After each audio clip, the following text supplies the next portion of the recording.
Sleep, it was never simply a matter of biology. In the heart of the medieval world, it was an accusation, a suspicion. In an era defined by spiritual intensity and fragile authority, to succumb to slumber was not merely to rest, it was to betray. To surrender one's consciousness was to suggest that God's immediate attention, or perhaps the demands of one's neighbors, were inconsequential. The sacred hours stretched long, measured not by natural solar cycles, but by the slow, deliberate tick of a monastery clock and the burning whisper of oil lamps. This vigilance was mandatory, weaving itself into the very fabric of daily life, binding people to an unsustainable cycle of alert duty. Consider the late-night chapel vigils. These were profound acts of collective endurance, spiritual marathon runs lasting until the hours when most natural beings would have long since surrendered to dreamland. The air inside these colossal stone churches was thick with incense and accumulated exhaustion.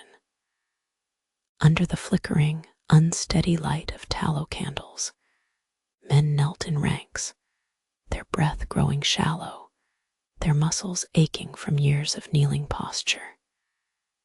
It was an ordeal designed both for piety and physical rigor.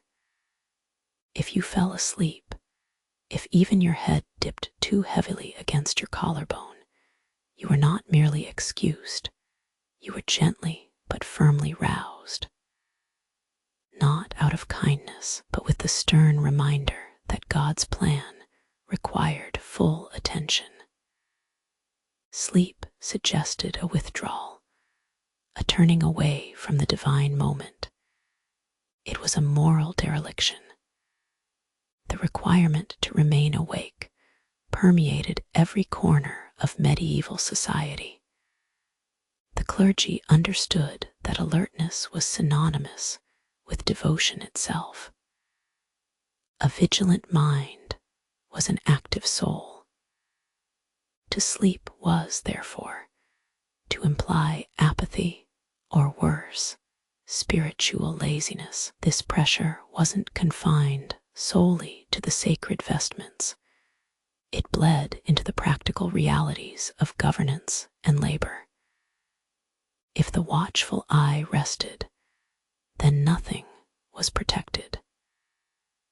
The city gates needed sentries who could endure hours of utter monotony, their guard replaced by stale bread and whispered gossip, until exhaustion finally claimed them. A nap at a crucial moment wasn't just personal weakness. It constituted a security failure, risking the loss of life or even the collapse of civic order. This intense societal commitment to wakefulness was supported by an intricate web of disciplinary measures, often administered with scholarly precision and considerable physical force. In the monasteries, the schedule was godlike in its rigidity. Every movement, every period of rest was logged, scrutinized, and policed by the collective gaze of the brethren. The rule books held dominion over the human body's deepest needs. Imagine the profound relief of simply drifting off for a few crucial minutes, a small, necessary act of biological rebellion, and finding yourself subject to an infraction. The consequences were disproportionate: public penance, extended periods of rigorous labor, or sharp physical admonishment. Rest was therefore not seen as a natural human right, but a negotiated privilege requiring constant earning and adherence to severe metrics. The pressure didn't stop with spiritual life or civic duty. It climbed the social ladder into the rarefied air of royalty. To be near power required an almost supernatural level of sustained attentiveness. A king's court, despite its opulence and ritualistic splendor, was a breeding ground for hyper-awareness. One could not afford the luxury of a deep thought or a weary yawn when surrounded by volatile nobility. The performance of wakefulness became a political necessity. Every subject present, from the most favored page to the grizzled advisor, had to project an image of relentless alertness. To appear drowsy was to suggest disinterest, and disinterest in a court setting is universally interpreted as treasonous apathy. Thus, even moments meant for rest or amusement were highly regulated mechanisms designed solely to maintain a state of high alert cognitive participation. The expectation was not simply that you be present. It was that you remain perpetually engaged, mentally charged, and utterly reliable. The culture thus cultivated a profound discomfort with the body's natural rhythms. Sleep became suspect. It carried with it the potential for error, for carelessness, and for ideological drift. This pervasive need to stay conscious had ripple effects, driving the development of specialized and often harsh methods designed solely to keep humanity operating far beyond its sustainable limit. The physical upkeep of a perpetually awake society required everything from esoteric herbal concoctions administered by worried apothecaries to elaborate rituals of sensory overload during communal festivals where joyful exhaustion was mandatory. Even the celebration itself became another form of duty, demanding that participants maintain an unsustainable level of festive vigilance. In essence, medieval life taught its people a dangerous lesson. That consciousness was currency, and if you misplaced it, or simply banked too much of it into rest, you risked paying the highest price: social censure, spiritual damnation, or even outright punishment. The cost of nodding off was steep, forcing humanity to live in a state of perpetual, self-imposed alarm. It created a culture that metabolized exhaustion, transforming natural biological needs into moral failings, ensuring that vigilance, at all costs, was simply the accepted rhythm of existence. The curfew bell tolls a deep and persistent rhythm through the stone passages of the keep. This sound, once a measure of simple transition from day to night, had become something far more sinister, a demarcation line between acceptable rest and dangerous dereliction. In the early modern castle, the notion of sleep was not merely a biological need. It was an operational liability, a vulnerability that could be exploited by enemy forces or undermined by lax protocol. Out here on the battlements, beneath a sky indifferent to human fatigue, watchfulness was mandatory, relentless, and profoundly tedious. Our sentries, young men whose faces were painted with the pallor of too many late nights and the grime of unwashed stone, stood in rigid lines against the chill dampness. Their duty was simple, yet monumentally difficult: to maintain a state of perpetual readiness, an alert hum that never faded into groggy silence. This wasn't merely about seeing incoming arrows or spotting approaching siege engines. It was a psychological war fought with yawns and forced posture. The threat often came not from the world outside the walls, but from the slow seep of weariness within the ranks themselves. Failure here did not result in a mild reprimand. It risked disaster, potential treason by negligence. And thus, the art of preventing sleep became an institutionalized, sometimes brutal discipline. The official rules for guard duty were detailed, almost laughably prescriptive. Rotate every 2 hours. Maintain a constant visual sweep. Report any flicker of fatigue immediately. Yet even these meticulously crafted regulations could not combat the sheer gravitational pull of natural exhaustion. The nights stretched out, marked only by the passing shifts and the scraping echoes within the curtain walls. Sleep whispered promises of sweet oblivion, of escaping the cold weight of steel armor and the relentless scrutiny of one's commanding officer. When fatigue finally threatened to overtake a sentry, whether through an unauthorized lean on his comrade's shoulder or a glazed look into the deep void beyond the keep, the response was immediate. The guard captain, a man whose own eyes held the hard gleam of perpetual watchfulness, would intervene. Sometimes this intervention took the form of physical jabbing, a sharp elbow in the ribs designed to shock the system back into temporary compliance. Other times, it was a more insidious method: psychological pressure, a stinging recitation of rules and regulations that demanded full intellectual engagement.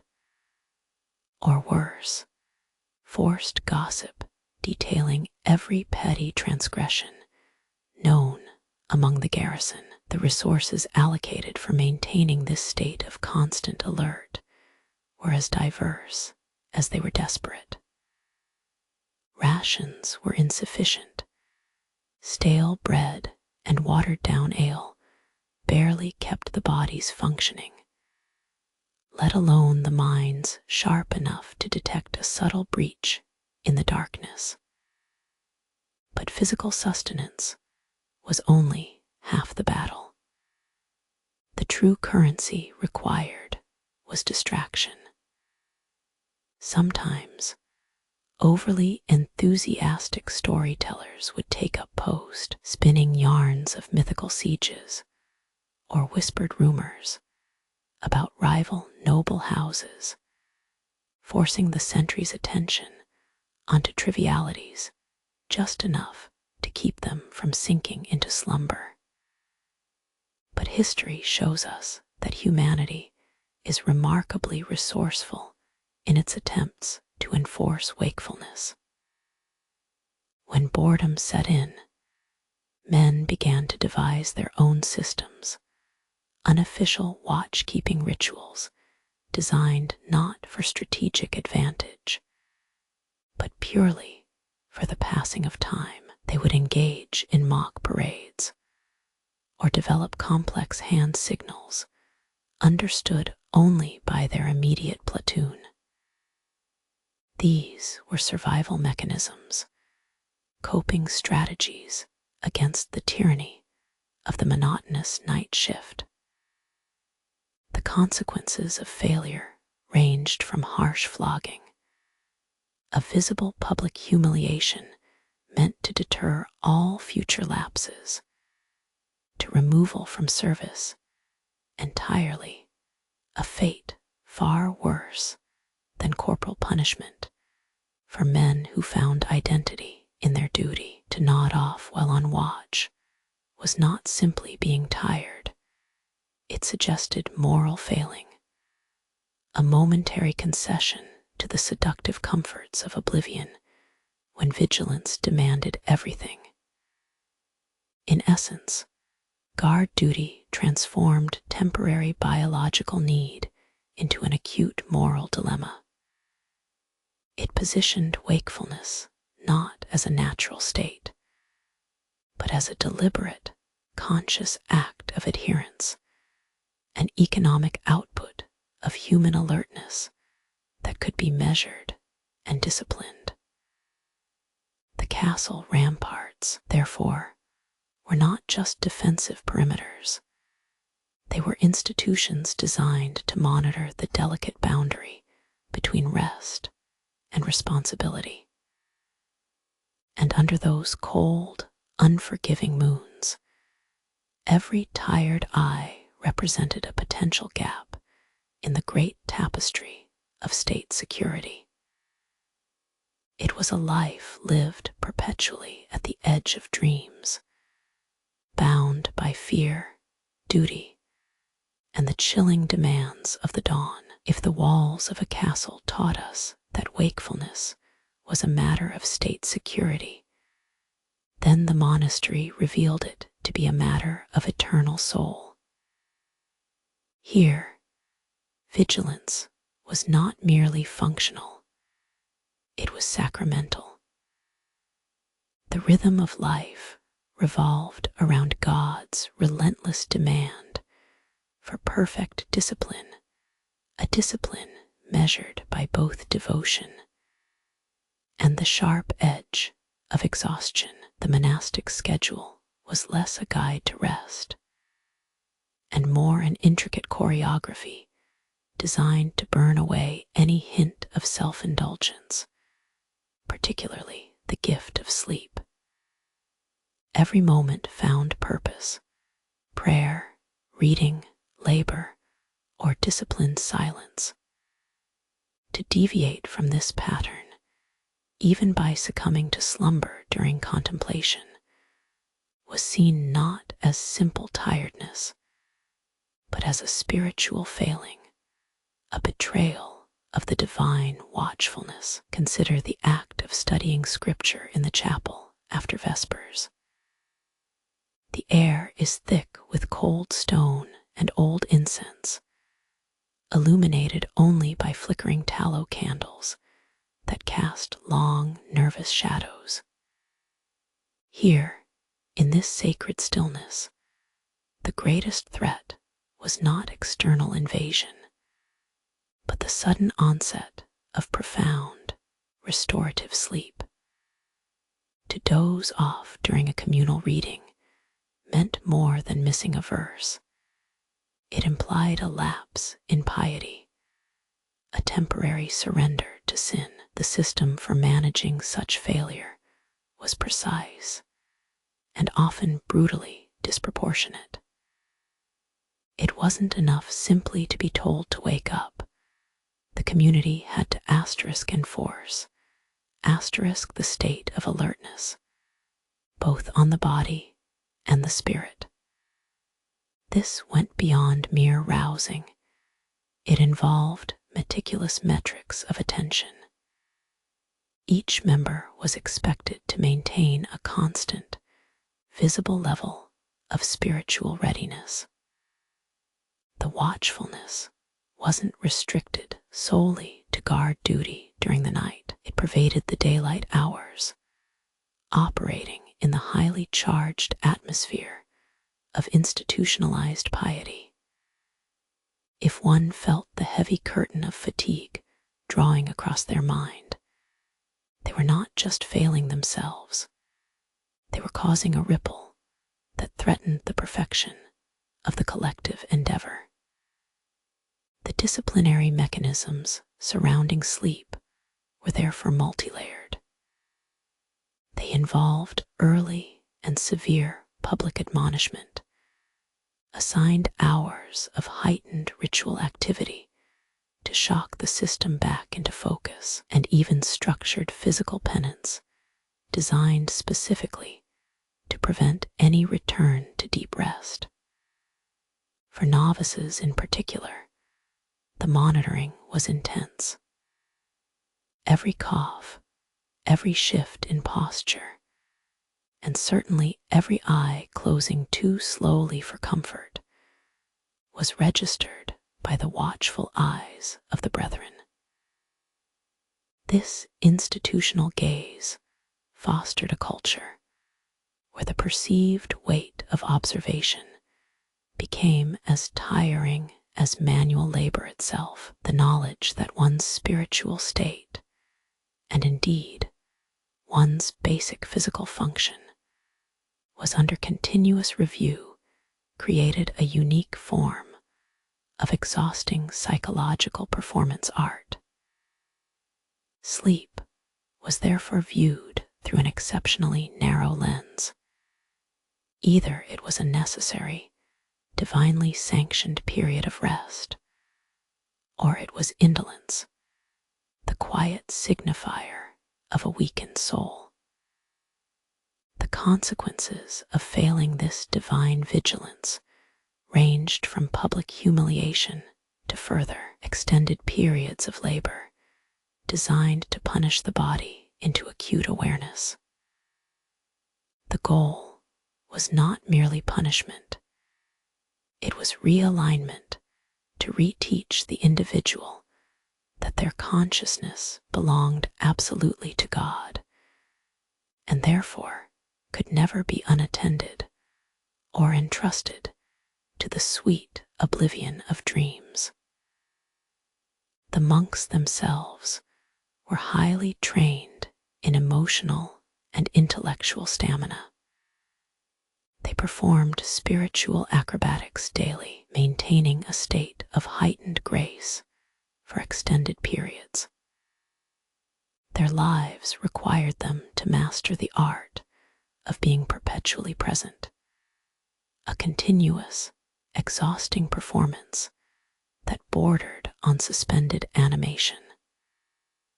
They learned to interpret subtle shifts in mood, body language, and concentration within their community, creating a highly sophisticated social surveillance system predicated entirely upon mutual wakefulness. It was a life of rigorous self-management where rest was analyzed as an economic loss, a drain on the spiritual capital of the entire house. Sleep represented untapped productivity, a moment when man became too comfortably self-contained, too focused on his own biological needs rather than the transcendent demands of the community. Thus, the monastery functioned as one of history's most advanced training grounds in mandatory endurance. It was a meticulous, soul-deep regimen teaching that the continuous expenditure of mental and physical energy, the constant state of almost waking alertness, was not merely virtuous, but necessary for salvation itself. This relentless emphasis on sustained awareness cast a long shadow over secular life, subtly reinforcing the idea that profound moments, whether liturgical or political, required unwavering attention. The discipline practiced within those stone walls provided an academic model: how best to enforce vigilance in place of divine command. It showed that even when not confronting bandits at night, human institutions could turn routine wakefulness into a high art of perpetual emotional and physical expenditure, leaving no room for the merciful quietude of unconscious thought. In these highly ordered enclaves, exhaustion became a moral problem to be managed, scheduled around prayer, labor, and constant spiritual alertness. The nap was not merely discouraged, it was taxonomized as weakness, an obstacle to God's perfect, unbroken will, solidifying the core medieval belief that if one fell asleep, something, be it sin, security, or salvation itself, was endangered. If the walls of the monastery demanded constant prayer, then the halls of power demanded continuous performance. The concept of vigilance did not fade simply because one moved from a cloistered cell to a royal throne. It merely became more elaborate, draped in silk and ritual rather than rough wool. In the court, rest was an inconvenient whisper, a momentary slackening of the performance that could signal treason or weakness. The life surrounding a monarch or high noble was not simply about governance. It was a meticulously choreographed exhibition of perpetual readiness. Everything, from the precise moment the sun cleared the horizon to the last candlewick snuffed out in the royal apartments, demanded an audience, and worse, demanded participation. To appear weary was not merely poor manners, it was political capital wasted. The architecture of power itself encouraged this alertness, the sheer weight of accumulated history, the endless trappings of station. Everything contributed to a grand sense of drama that could never simply pause for the natural curtain fall of night. Kings and queens were expected to embody vigilance themselves, becoming living symbols of state endurance, even if they had spent the previous hours negotiating obscure treaties or enduring excruciatingly dull diplomatic dinner parties. Consider the mandatory rhythm of court life. It was designed less by logistical need and more by performative necessity. The royal schedule could stretch deep into the night, a kaleidoscope of receptions, councils, masks, and dinners that left even the most constitutionally robust noble utterly drained. Every action had to be seen, every smile calibrated, every anecdote delivered with enough theatrical flair to justify its retelling the following morning. This perpetual on-switch was intoxicating in its demands. You could not allow yourself a moment of deep contemplation, lest it be misread as plotting. You could not yawn lest your neighboring courtiers suspect lethargy, and thus interpret a power vacuum. Fatigue, therefore, became an invisible threat to the social order, a vulnerability far more perilous than any foreign army. The elite learned early that exhaustion was a political liability. It suggested preoccupation with self, or worse, preoccupation with alternatives to the status quo. A ruler who appeared rested and mildly bored might be viewed as incompetent.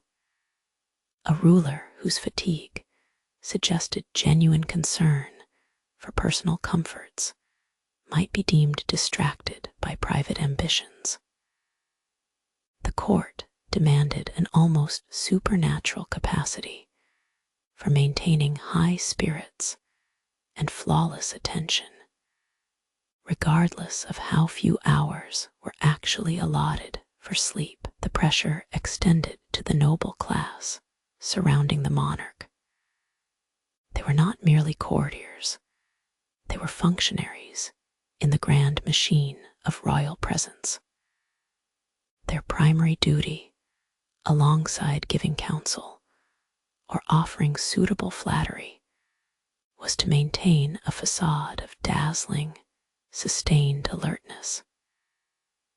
If a baron looked too drowsy during the proceedings, he might be accused not necessarily of sedition, but certainly of failing his noble obligation to uphold the majesty of the moment. This expectation created entire genres of social life designed specifically to keep people stimulated until they simply passed out from sheer exhaustion.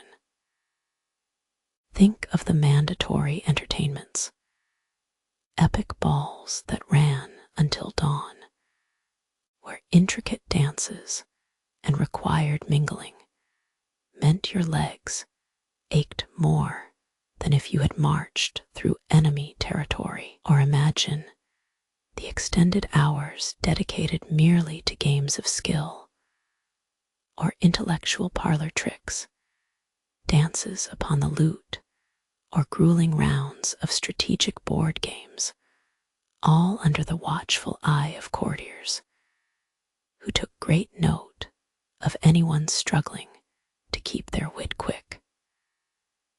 The consequence for failing this vigilance was manifold and often humiliating.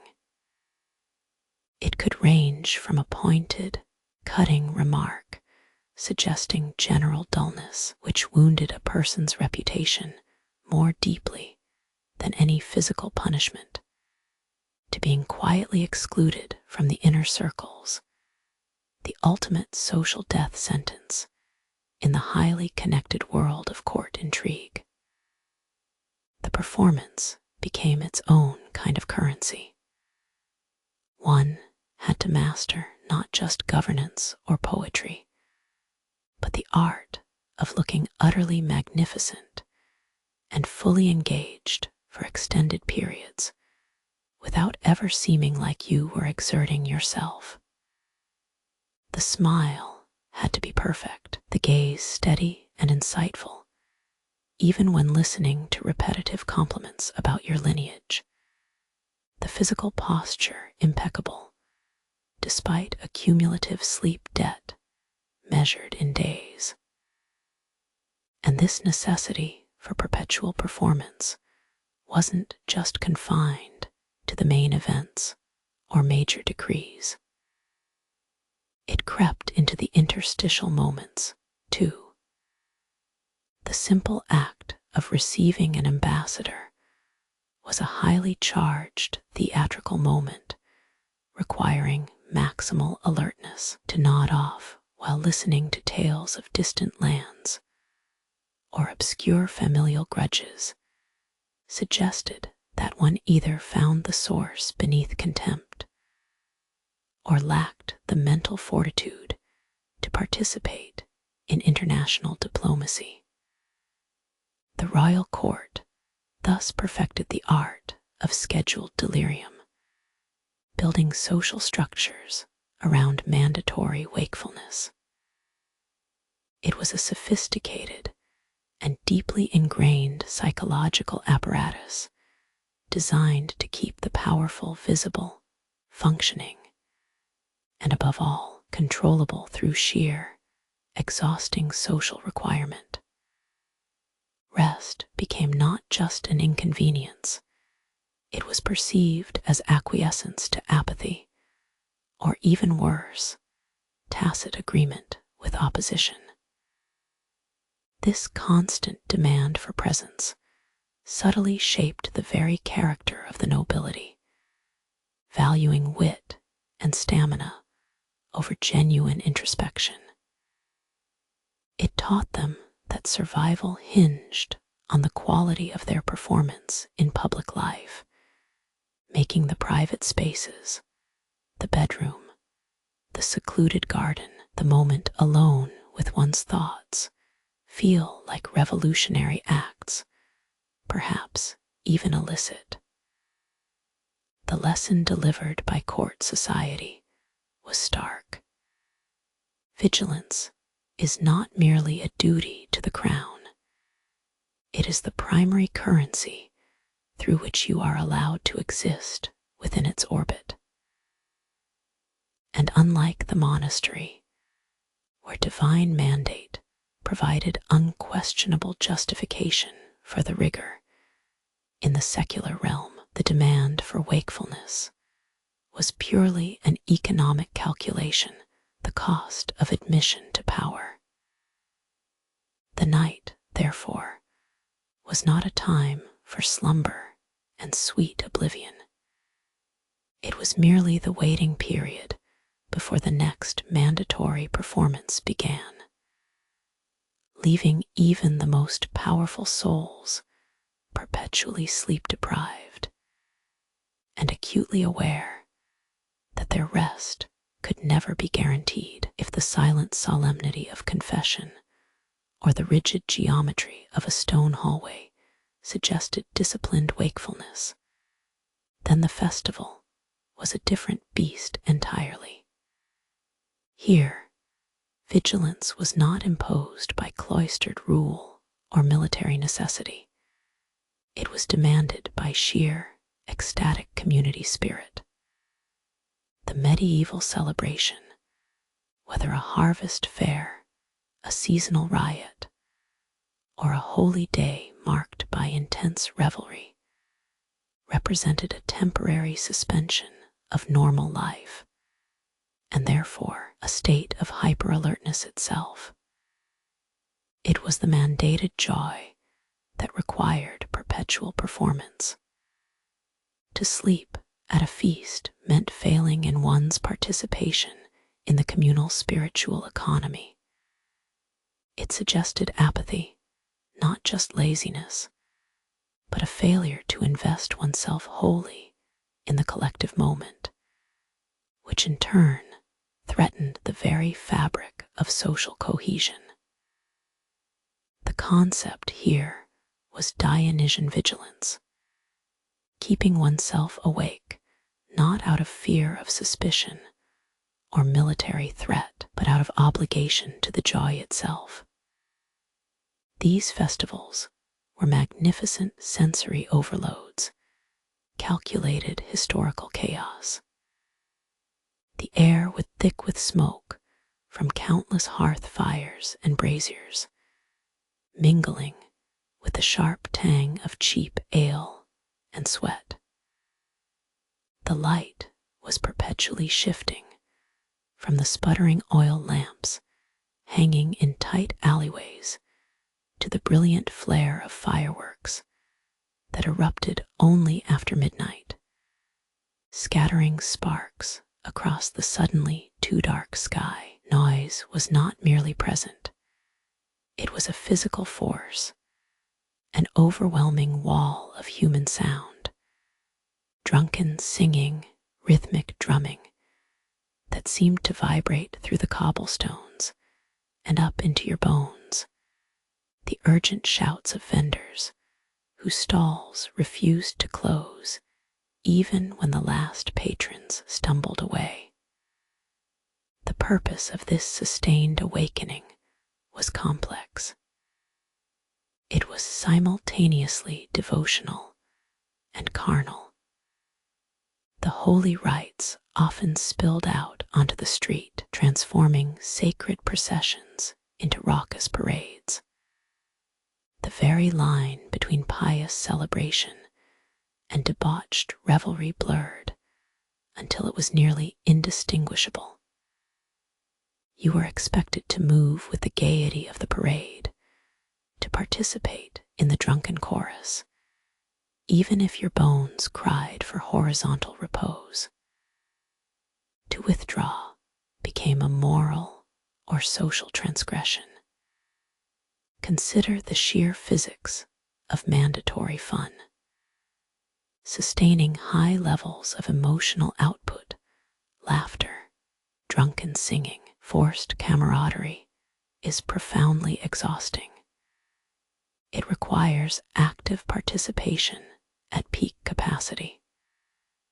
The body eventually signals its needs through staggering limbs and slurred tongues, but to acknowledge this signal was dangerous.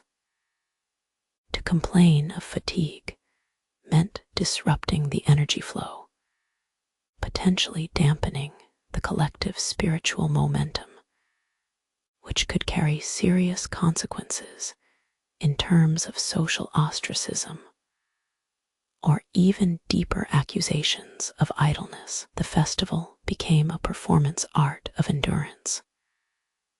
The crowd itself acted as both enabler and oppressor. You were swept up by the tidal wave of humanity, buffeted by barrels of ale, and the sheer physical density of thousands of bodies moving in a state of joyful semi-coherence. Sleep was therefore not just an option. It was interpreted as failure to keep pace with the divine current of merriment. And this vigilance extended beyond mere enjoyment. It involved structured rituals designed specifically to combat weariness, even if those rituals were deeply counterintuitive or mildly dangerous by modern standards. Certain holy nights demanded prolonged observation. Some participants might participate in vigil circles, maintaining a ceaseless orbit around a central devotional flame, until dawn bled across the eastern sky, forcing mutual alertness through physical proximity and rhythmic ritual. Sometimes historical accounts describe watching not just as watching people, but watching specific items, a statue, a sacred relic, or even an increasingly delicate arrangement of flowers. The responsibility was communal. If one lapsed into slumber, it risked defiling the sanctity of the display or failing the local ward to keep guard over something considered blessed or immensely valuable. The consequence of failure during these heightened periods, whether at a formal court, within cold monastic walls, or amid drunken revelry, was multi-layered. It wasn't just about getting scolded. It was about disrupting the social contract. You were seen as brittle, fragile, and fundamentally unreliable. In an era where human reliability determined everything from state security to personal salvation, proving yourself capable of sustained wakefulness became a kind of perpetual accreditation. The energy required to maintain this facade, the forced laughter, the continual nodding agreement, the strained march through the crowds, was exhausting on a level that simple manual labor was not. This artificial hyperarousal created a subtle but potent form of societal pressure. It demanded maximum emotional bandwidth right when the biological clock insisted on shutting down. The festival was thus less about joyous release and more about highly disciplined collective endurance. The genius, or perhaps the terror, of medieval social architecture lay in its ability to frame rest itself as morally suspect.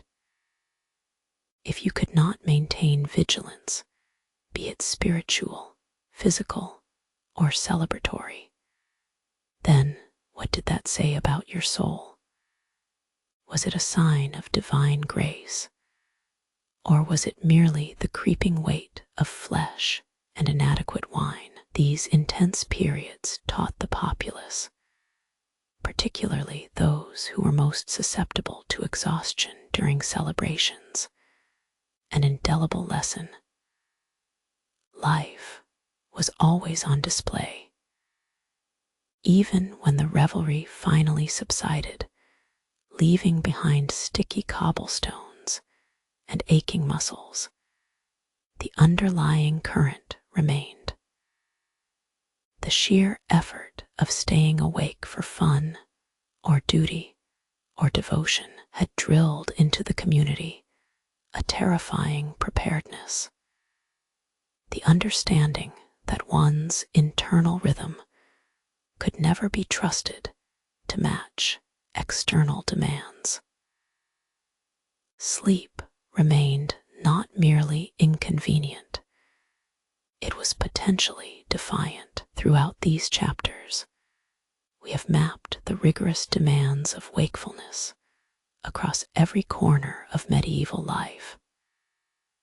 From the military necessity of the sleepless sentry to the monastic dedication monitored by silent brethren, sleep has consistently been treated less as a biological requirement and more as a moral deficiency or even an act of sedition.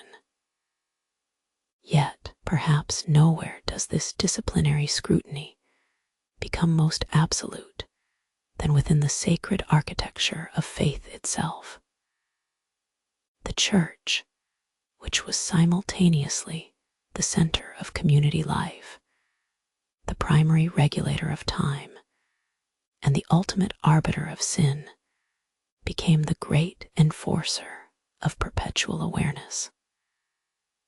To understand the deep cultural discomfort with rest, we must delve into the theological implications of slumber.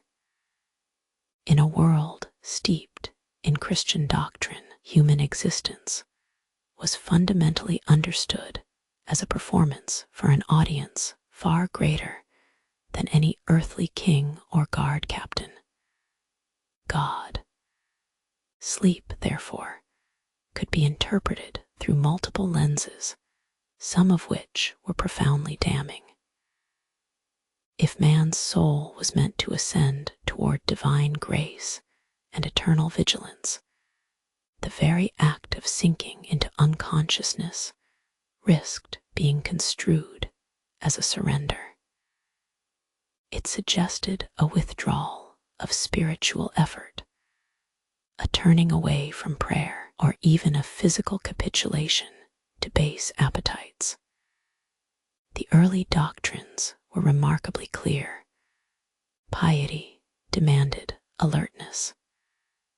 The life of a pilgrim was not merely one of travel, it was one of perpetual contemplation.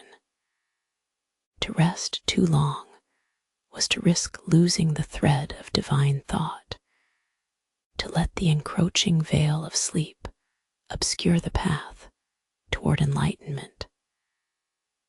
This theological framework quickly morphed into highly practical societal enforcement mechanisms. Imagine the vigil, those endless hours in stone cathedrals after midnight. These were not merely gatherings for prayer. They were grueling tests of spiritual fortitude, a voluntary form of mandatory endurance that mirrored the military guard shift, but with far less visible consequence, save for the eternal condemnation whispered by the clergy. The objective was to prove, not just to each other, but to the divine presence itself, that one's commitment transcended mere fatigue. The suspicion attached to slumber was often conflated with moral failing. When a person fell asleep during scripture reading or even late-night communal prayers, it was rarely dismissed as simply being tired. Instead, the incident was framed within a larger narrative of spiritual deficiency. Did they sleep because their focus lacked discipline? Were their worldly concerns too powerful? Was there an underlying sin, an attachment to physical comfort or earthly pleasures that clouded their divine awareness? The clergy held extraordinary power in this domain, functioning as both theological commentators and behavioral enforcers. They were masters of framing the body's natural cycles into moral narratives. Lack of sleep became evidence of a weak spirit. Drowsiness became proof of lingering sin. It was a powerful form of social control that utilized existential dread to enforce wakefulness. This wasn't limited to formal monastic settings either. Even outside the cloister walls, late-night religious processions and mandated communal devotions demanded this same costly, weary vigilance. The fervor of the collective effort, the shared exhaustion under flickering oil lamps, created an inescapable social contract. We stay awake together, or we are found wanting. But the interpretation wasn't always uniformly damning. Here enters the complex duality that characterizes this period. Sleep could be both a profound sin and a necessary gift.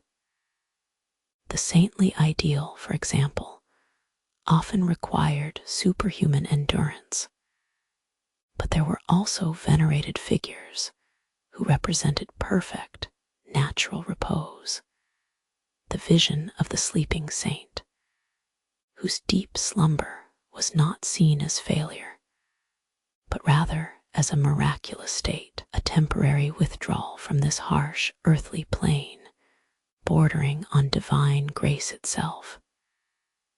This contradiction is key. Sometimes rest was condemned because it suggested human weakness or worldly distraction. Yet, other times, sanctioned repose became an ultimate testament to holiness. The perfect sleeper, the saint whose slumber was seen as a trance state, achieved a paradoxical form of vigilance, an awareness that transcended ordinary waking life. This dual standard created an almost impossible moral tightrope walk for the average medieval person.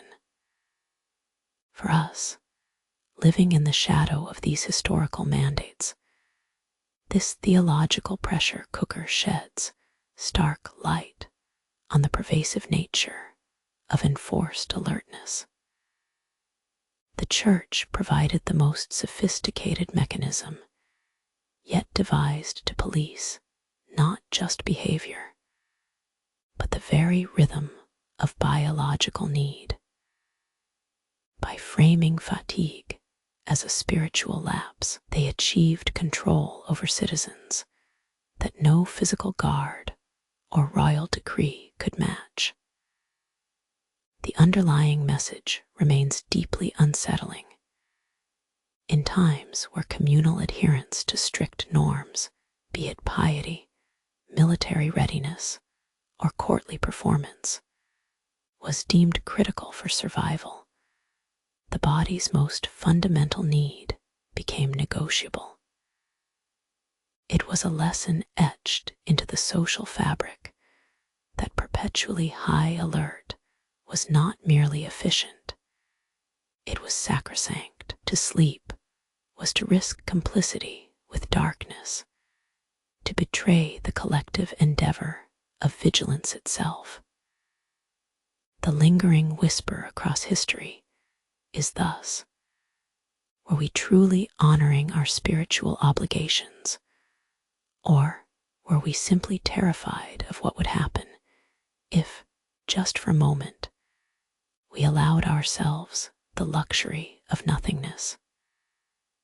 That haunting question continues to define the disciplined lives of those who came before us. We learn from them that even rest can be treated as a profound and dangerous political act. If the pious watchman and the vigilant courtier were kept awake by fear or faith, then those who guarded the populace, the sailors, the scholars, the factory workers of burgeoning cities, were kept alert by necessity.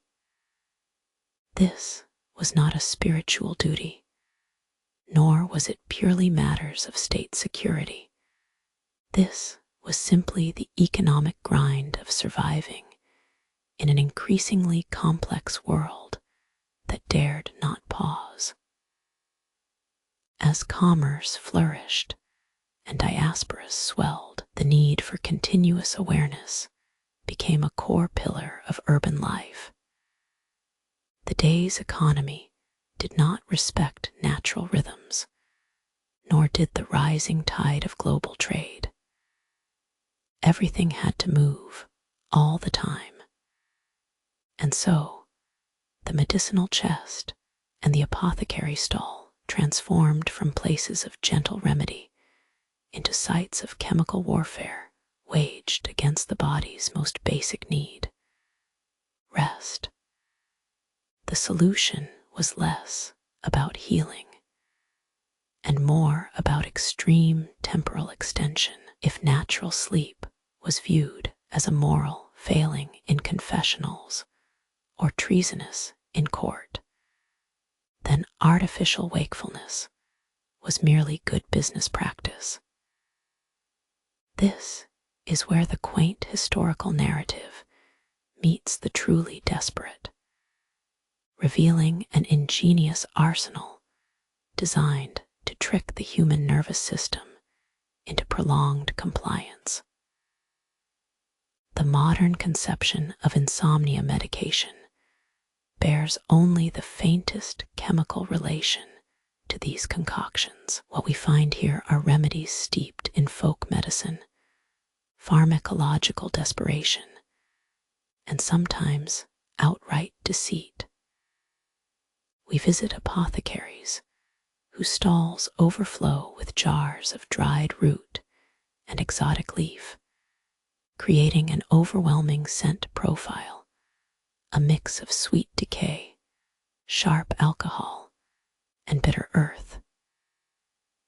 Every buyer looking for a cure is actually purchasing a temporary suspension of natural biology. The ingredients were remarkably diverse, spanning herbal dread and outright stimulants. For the weary watchman on the docks, one might find decoctions brewed from chicory root, reputed to sharpen the mind with a surprisingly bitter edge. Perhaps there was feverfew, traditionally used for its supposed anti-inflammatory properties, now leveraged here as a mild cognitive enhancer under the guise of stamina. And then came the more dramatic formulations, mixtures involving poppy seeds or mandrake, not necessarily for sleep induction, but sometimes for managing the deep exhaustion that verged on delirium. The most potent wakefulness aids, however, involved chemistry in its crudest, most volatile state, alcohol. Forget the ceremonial libation. Here, beer and ale were ingested to keep men moving through endless shifts of loading ships or counting coins until dawn bled into morning. It was a blunt instrument of alertness, effective enough to temporarily dissolve the boundaries of natural rest. But the true sophistication lies in those remedies designed for intellectual endurance, for scholars, scribes, and overworked merchants, whose value lay not just in their muscles, but in the continuous flow of their minds. These were complex poultices and tonics meant to stimulate the peripheral nervous system. We find mentions of coffee beans, still utilized in various forms, spreading across continents as a commodity weaponized for alertness. They demanded consumption not merely for enjoyment, but for productivity. The ritual was simple. When your natural systems suggest slowdown, consume this bitter energy boost and recommit yourself to the grind. The herbalist rarely spoke of efficacy. They spoke only of tradition and potency. A bundle of dried leaves might be advertised as the night watch tonic or the scholar's shield against slumber. The warning attached to these remedies was always subtle. Take too much, and you faced a different kind of dangerous, altered state, a profound detachment rather than simple sleep. There were also more bizarre chemical interventions. Consider preparations using highly caffeinated teas, exotic peppers for their numbing heat that kept the blood pumping through the extremities, or even sheer amounts of mineral salts designed to shock the system back into wakefulness. These remedies acknowledged a terrifying truth. Sometimes staying awake was not just an ethical mandate, but a physical, biochemical struggle against gravity and cellular fatigue. The market was flooded with cure-all potions that could soothe nerves after a night of terror, or sharpen wits for a day of unrelenting labor. The underlying message remained constant. The body is fallible. Natural rhythms are suspicious. To maintain prosperity, to preserve the fragile order of trade and government, one must chemically interfere with nature. Sleep was not just suspect, it was economically unviable. We see this pharmacological desperation reflected in the architecture of the era itself. The sprawling counting houses that operated by gaslight, the docks perpetually buzzing with activity even under a moonless sky.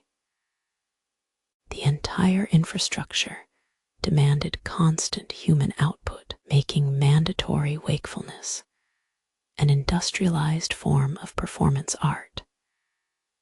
Every individual, from the lowest dock worker to the highest guild master, was equipped and pressured to defy exhaustion. It was a profound mechanism of social control disguised as commerce. By medicating away sleep, by providing the tools to endure sleepless nights, the authorities and the market structure ensured that the populace would remain constantly productive, relentlessly attentive. The individual's natural biological imperative is subjugated not by law alone, but by a carefully calibrated cocktail of bitter herbs, strong coffee, and the looming specter of economic failure. The lesson drawn from these wake-up aids, standing in stark contrast to the devotional vigilance of the church or the strategic alert state of the palace guard, is perhaps the most utilitarian. Here, remaining awake was simply profitable. And profit, in a sprawling medieval economy, dictated that sleep must be viewed not as a divine gift, but as an unacceptable lapse in productivity. The preceding chapters established a pattern of enforced wakefulness. From the sacred discipline of the monastery to the rigid performance required in the royal court, sleep was consistently framed not as natural rest, but as a potential failure, a lapse in spiritual duty, military competence, or political loyalty. But history's grip on wakefulness is darkest when it leaves the realm of ritual and ceremony entirely, when the price for your slumber is nothing less than truth itself. We move now into the cold geometry of institutional power. This is the world of the interrogation chamber, a place where time ceases to be a measured progression, becoming instead a psychological weapon. The dawn was never welcomed in these rooms. It was merely an extension of the long night. Architecture itself was designed for endurance and despair. Think of the damp stone walls, perpetually cold, designed not merely to contain bodies, but to drain their very heat, slowing their metabolisms until thought became sluggish and resistance crumbled. These were environments optimized for maximum distress and minimum comfort. To survive here meant confronting an opponent far more relentless than any blow, the sheer passage of time itself. During these interrogations, physical pain was often merely a tool, secondary to the agonizing psychological warfare waged by prolonged sleeplessness. The guards or inquisitors did not just seek information, they engineered states of profound disorientation. They understood that the body's natural rhythm, the predictable, restorative cycle of sleep, was, in fact, its greatest weakness. To deny it was to render a person malleable, their resolve brittle as dry bone. Imagine hours stretching into an endless blur. The interrogator alternates between brutal intensity and almost unbearable monotony. One moment, a sharp question is demanded with sudden ferocity; the next, nothing but silence, allowing the captive's own internal dread to amplify until it screams in their skull. This ebb and flow was calculated torture, eroding not flesh, but memory and will. The body begins to protest first. Throbbing headaches, nausea, muscle spasms, these are merely the opening skirmishes. The true assault targets the prefrontal cortex, the part of the brain responsible for rational thought and self-control. It is starved by perpetual wakefulness. The goal was simple: to convince the mind that its own rest was a greater transgression than speaking the painful truth. Sleep represented surrender, and in this brutal calculus of confession, surrender was framed as treasonous capitulation. Thus, the interrogations became ritualized performances of temporal attrition. The detainee was kept awake, not just until they spoke, but until their very capacity to resist the system's demands had been chemically and psychologically exhausted. And what did dawn bring? Not liberation, but merely a change in light, a slightly less ominous illumination revealing the residue of breakdown. The light, pale and unforgiving, stripped away the last vestiges of defiance. By morning, the body was running on fumes, cortisol spikes mixed with exhaustion. Hope was replaced by grim resignation. The information extracted was not always accurate or even fully coherent. Sometimes it was merely a chaotic verbal bleed-off from a mind desperate for silence. Yet, in the eyes of the institution that held them, the fact remained. They had achieved ultimate wakefulness. They had controlled time itself to break the person down. The power derived here is breathtakingly total. It transcends military discipline and religious observance. It becomes pure bureaucratic control. The state does not just demand obedience, it demands continuous cognitive function under duress.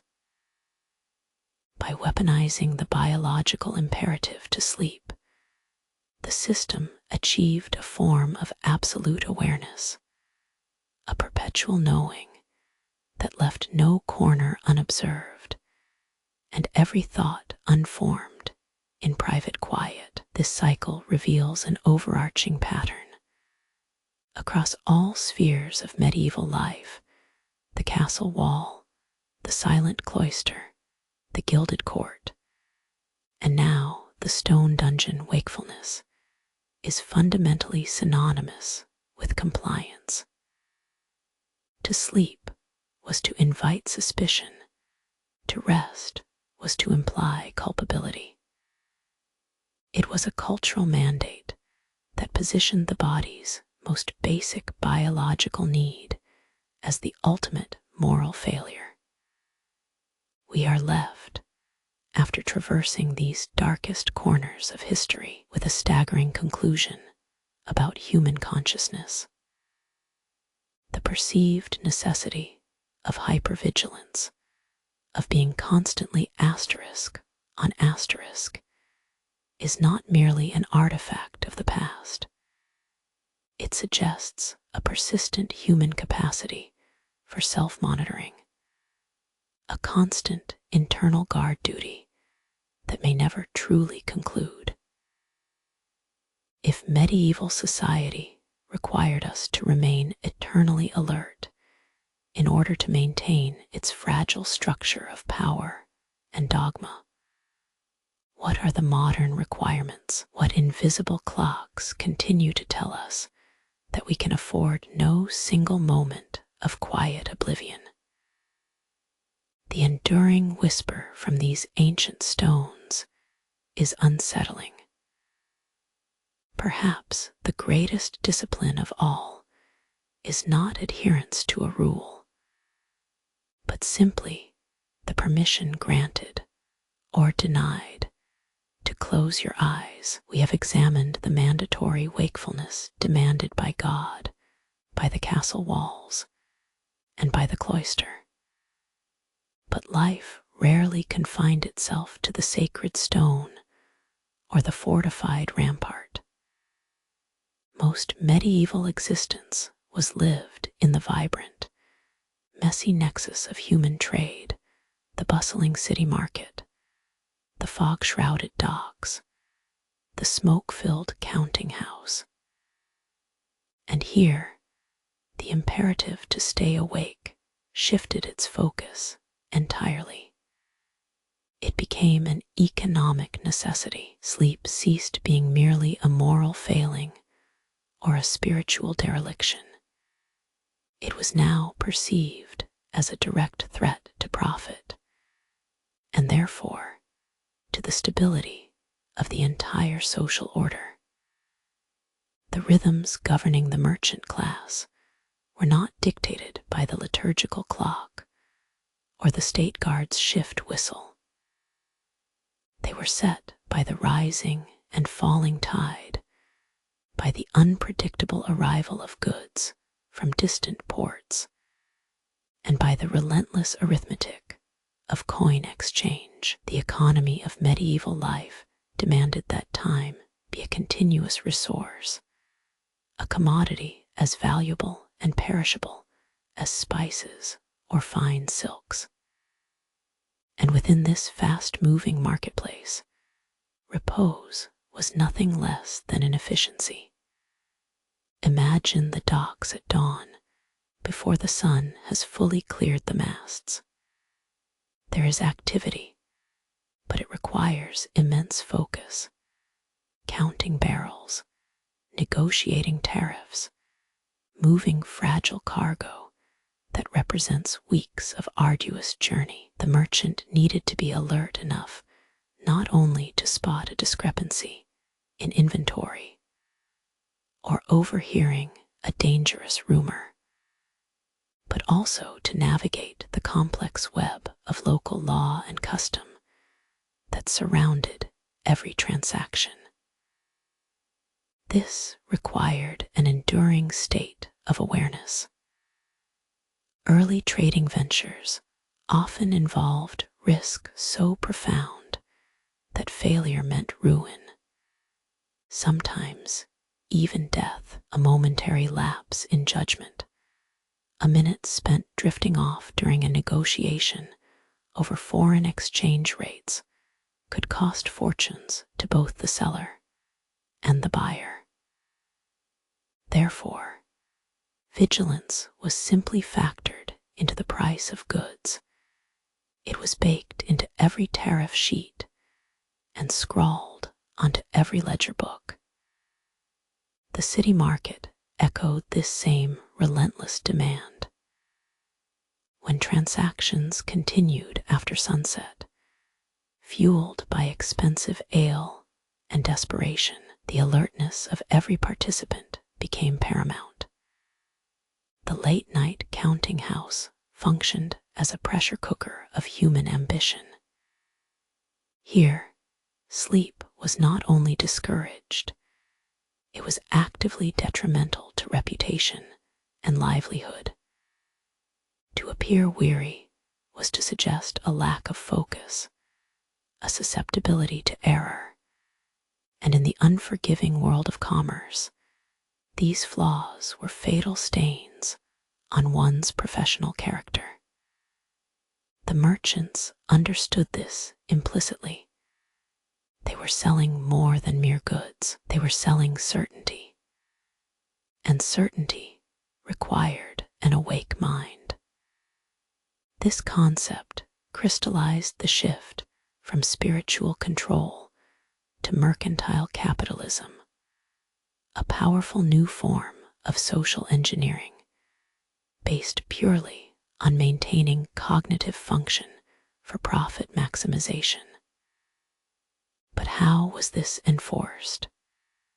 Since the disciplinary tools of the monastery or the brutality of the dungeon were unsuitable for delicate market dealings, the enforcement relied instead on subtle psychological and systemic pressures. The continuous movement of goods dictated the hours of work, creating a self-regulating cycle that demanded perpetual energy. More sophisticated than physical jabbing, the method was sheer necessity, the never-ending flow of capital. Consider the elaborate exchange houses, places where fortunes were made and lost in the span of a single candle flickering low on the shelf. The constant influx of information, rumors of war, changing grain yields, newly discovered mineral rights, required every ear to be tuned, every mind perpetually cataloging risk against reward. To rest was to fall behind. It meant missing the opportune moment, or worse, accepting terms that would prove ruinous by morning. The resulting culture was one of intense, contained anxiety. The atmosphere was always electric, humming with the friction of human desire and metallic coin. Sleep became associated not with peace, but with missed opportunities, a tangible loss measured in pence and guilders. This economic architecture of awareness created a powerful mandate.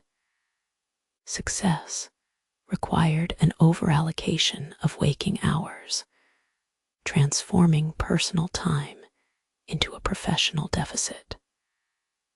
The impact was profound. The merchant learned to commodify their own consciousness. They became masters not just of trade routes or commodities, but of the duration of their available attention.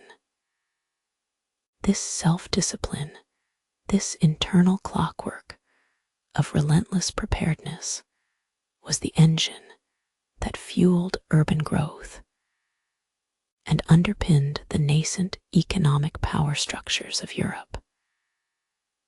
This was a different kind of control than divine law. It was subtler, harder to arrest, yet arguably more pervasive in its daily reach. The mandate to stay awake did not come with prayer kneecaps or military whips. It arrived wrapped in bales of spice, stamped onto ledgers, and whispered through hushed deals over expensive wine. It demanded the alertness necessary for a profit motive. The modern world, for all its conveniences, echoes this pressure. We live under an economic system that insists on perpetual availability. The phone never stops ringing. The markets never close, and the expectation of instantaneous cognitive function remains the most pervasive vigilant structure known to man. In fact, the invisible pressures felt at a medieval counting house are disturbingly mirrored in the digital glow of our own contemporary late nights. The lesson gleaned from these bustling historical arteries is stark. That once awareness becomes an economic engine, rest is not merely discouraged, it is systematically eliminated. The greatest sin against the commercial endeavor was always to close one's eyes. The tapestry of medieval life we have woven so far is one defined by the perpetual state of high alert. From the echoing confessionals where nodding off was a sign of spiritual laxity, to the cold ramparts where sleep meant treason, from the rigid schedules of the monastery to the volatile glamour of the royal court. Every hour seemed dedicated to remaining acutely, frighteningly awake. We treated rest not as a necessity granted by nature, but as an elective privilege, a potential surrender to sin or sedition. But what happens when the threat recedes? What happens when the immediate danger subsides and the watchmen finally fall into a deep, necessary stupor? The medieval worldview was a machine built for vigilance. It needed constant friction to maintain its shine. And as history advances, society naturally finds ways to process these hyper-alert mechanisms. The 17th century brought a change of pace, a reorientation that would fundamentally challenge the sacrosanct doctrine of mandatory wakefulness. It was an intellectual shift, often termed the Enlightenment, a moment when the relentless spiritual gaze began to feel suspiciously archaic against the rising tide of reason. The Renaissance had celebrated discovery and material wealth. The Enlightenment sought internal illumination and rational thought. Suddenly, the frantic, almost desperate need to perform perpetual wakefulness for God, king, or market could begin to look like nothing more than elaborate theater. If one lived by logic, where did the theological mandate to resist slumber fit? Sleep became less a moral failing in the eyes of the Church and more a biological function acknowledged by the emerging science. The subsequent revolution was quiet. It happened not with muskets or manifestos, but in the slow academic acknowledgement that exhaustion was simply exhaustion.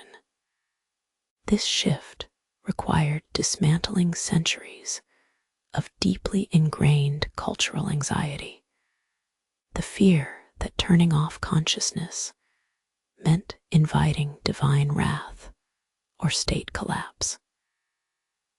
The rediscovery and elevation of biological understanding formed the bedrock of this quiet revolution. Philosophers began to view man not merely as a soul perpetually straining toward piety, but as a complex organism subject to natural cycles of decay and repair. The scientific method demanded observation, and what was observed repeatedly across cultures were predictable rhythms. Wakefulness, followed by deep sleep, marked by cyclical needs for nutrition and rest. This academic dismantling of the always-on mandate gradually seeped into medicine and society. Suddenly, the esteemed authority used to discipline the body, the clergy, and the state censor, had a competing authority: empirical data. Physicians began publishing treatises that discussed the importance of diurnal rhythm, challenging the notion that every moment required spiritual or physical exertion. The late 18th century saw the gradual rise of theories regarding mental health and emotional regulation that explicitly validated periods of rest. The very concept of melancholy transitioned from being viewed as a divine punishment to being understood through biological imbalances, a suffering often alleviated, ironically, by controlled sleep cycles. Sleep was subtly recategorized, moving from the realm of moral sin into the domain of physical biology. The Enlightenment, therefore, did not so much grant permission for rest, but it offered a competing framework, the framework of quantifiable knowledge. It provided alternative narratives that were less punitive and far more comfortable. This transformation was deeply disruptive to established power structures. For centuries, those who enforced wakefulness, the priests in their vigils, the guards on their beat, the magistrates in the dungeon, derived much of their authority from controlling biological rhythms. Their job was literally to keep people agitated, questioning, and perpetually striving. If society collectively agreed that sleep was natural, functional, and necessary for rational thought, then the perceived necessity of constant, forced vigilance evaporated. The gradual acceptance of rest allowed new forms of citizenship to flourish, citizens who needed energy, not just for war or piety, but for sustained intellectual labor, which required mental recuperation. The academic life itself became a champion of this shift. Consider the rise of scientific societies and coffee house discourse. These environments valued deep thought over perpetual motion. They understood that revolutionary ideas rarely struck when one was running on pure adrenaline. They required the quiet incubation provided only by true rest. It is a profound historical irony. In an era obsessed with maximizing human potential, modern society has had to undergo its own revolution just to validate the primal act of closing one's eyes. We spent centuries treating sleep as a lapse in duty, a treason against God or state, only for the relentless march of curiosity and science to quietly restore it to its rightful status as a fundamental biological right. The lingering shadow, however, is complex. While we have gained the intellectual freedom from mandatory wakefulness, we have replaced it with new forms of self-imposed pressure, the culture of burnout. We have simply exchanged the divine mandate for the economic imperative. The modern professional finds themselves in a subtler form of perpetual vigilance. Success no longer demands spiritual alertness.